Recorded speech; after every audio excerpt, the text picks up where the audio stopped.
po jako akawuwo.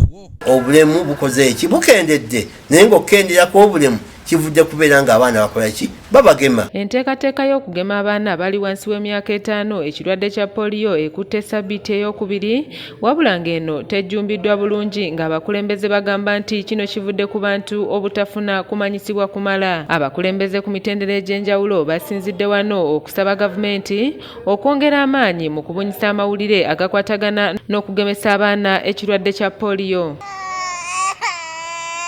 Sebayiga Faizo Kibirige nga ye Lord Councillor wa Nakawattu agamba nti abasawo b'ebyalo bayite ba VHT babadde batambula okugema abaana bano kyokka nga bafuna okusoomoozebwa okwenjawulo n'okusingira ddala okw'abantu obutamanya ku kikigenda mu maaso olwa gavumenti obutabunyisa mawulire gano.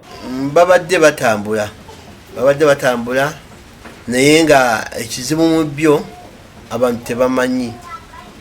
Gavumenti yakoze mulimu gwayo kubeera nga eteekamu okulanga. Emabega yabulanganga nnyo obulanga ku leediyo, ku TV ne mu social media, naye tebabitaddemu ssente. Ono agamba nti wadde ye munnakibiina ki National Unity Platform era takkiririza nnyo mu nsonga za NRM, naye ku bikwatagana n'okugema ali wamu ne gavumenti eno okulaba ng'abaana b'eggwanga bagema ekirwadde kino. Gavumenti ya President Museveni sigikirizaamu ng'omuntu naye saidi ey'okugema polio biki emyaka nga 2 emabega abalinako obulemu baali bangi, naye kati awo tuwaayo kulegiti ennaku zino obulemu bukoze eki bukendedde naye ng'okkenderako obulemu kivudde kubeera ng'abaana bakola ki babagema. Sali Isaac Keith nga mukulembeze mu Nansana agamba nti ekizibu kye tulina wano mu ggwanga kwe kuba nti enteekateeka zino ate bwe zijja abantu abamu bazifuula za kulyamu nsimbi so nga ate ebiseera ebisinga gavumenti eba ezireese okubaako kyetaasa eri eggwanga. Era nze nalibadde nkubiriza abantu bonna tubeere tugemese abaana tubagemese wakuba ekizibu kye tulina mu Uganda wano nti ebintu ebisinga bigenda too political. Weesanga nti twandibadde nti abantu babuulira nnyo ne kati ebintu ebimu byafukamu akasente. Wesanga nti abantu abagema nabo kasaba babuulira nti wali okugema okupya bo beesunga ku kasente kulaba nga bazisitula za keedi. Naye singa ebintu tubikola ku lw'eggwanga noza twandibadde tusobola okutambuza ate ne gavumenti doza tekoze kinene nnyo okubanga esensitizinga. Joseph Kakoza Sande ngono yatwala mulimira zooni mu division y'e Nakawa asinzidde wano n'akubira abazadde omulanga okuwaayo abaana baabwe bagemu ekirwadde kino.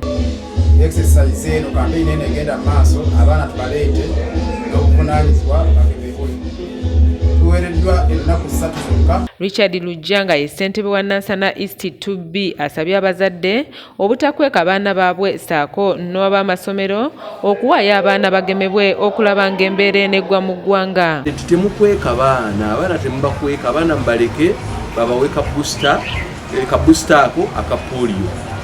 Twagala okusaba n'abalina amasomero abaana abanaasangibwa mu masomero abasomesa muweeyo abaana babageme.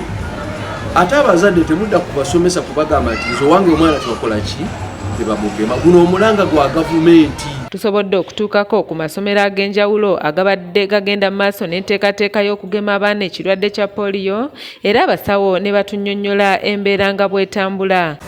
Twazze nga tuzze kugema abaana basomero naye era tulabye abazadde nga baleeta abaana ne chairman abadde balina baleese genda okumaliriza ne bagenda so bali mu kujja. Abasomesa batwaniriza bulungi babadde bakimanyi era abaana tubagemye abawala n'abalenzi middle class ne baby class. Stephen Tumusime yakusakidde eggulire lino ku lwa ABS Television. Ekirala gavumenti ongeremu okulanga naffe ng'abakulembeze tugenda kutwala obuvunaanyizibwa okubeera nga tutegeeza abantu mu butongole babeere nga bagemesa abantu kuba baali bagambye ennaku 3